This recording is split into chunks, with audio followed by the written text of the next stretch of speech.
Scotland is in line for a windfall of up to £10 billion as a result of the controversial High-Speed 2, HS2, rail project, it has claimed, with campaigners calling for the cash to go towards revamping the country's rail network.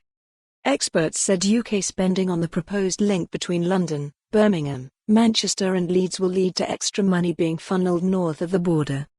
This is because of the Barnett formula, which adjusts the amount of public spending allocated to Scotland to reflect changes down south.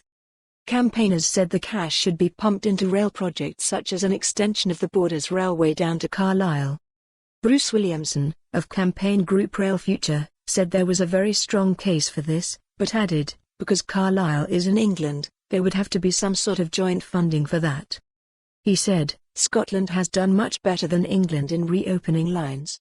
It's not just the Borders Railway, there are a few others. They have all exceeded expectations.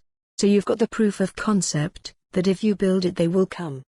And rail is a much more environmentally friendly form of transport. With the climate crisis, we need to reduce our carbon emissions and rail is a very good way of doing that. Mr. Williamson said the money should ideally be ring-fenced for rail spending, in the sense that the more the better, really. Scottish Conservative transport spokesman Jamie Green also called for the cash to be used to upgrade rail services. He said, whilst the final numbers are unclear, the Scottish budget will have a significant uplift as a result of the UK government's commitment to HS2. The SNP has presided over a failing franchise where commuters face daily misery on our railways. Any monies that come north of the border should surely at least in part be used in bettering rail services in Scotland. Boris Johnson announced he would push ahead with the HS2 rail link earlier this week, with the first phase set to connect London and Birmingham. A second phase will go to Manchester and Leeds.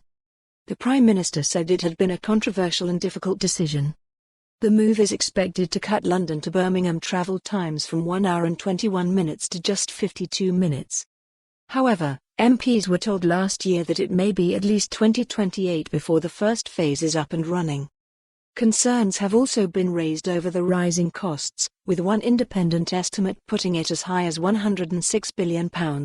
This would be almost double the £56 billion earmarked in 2015.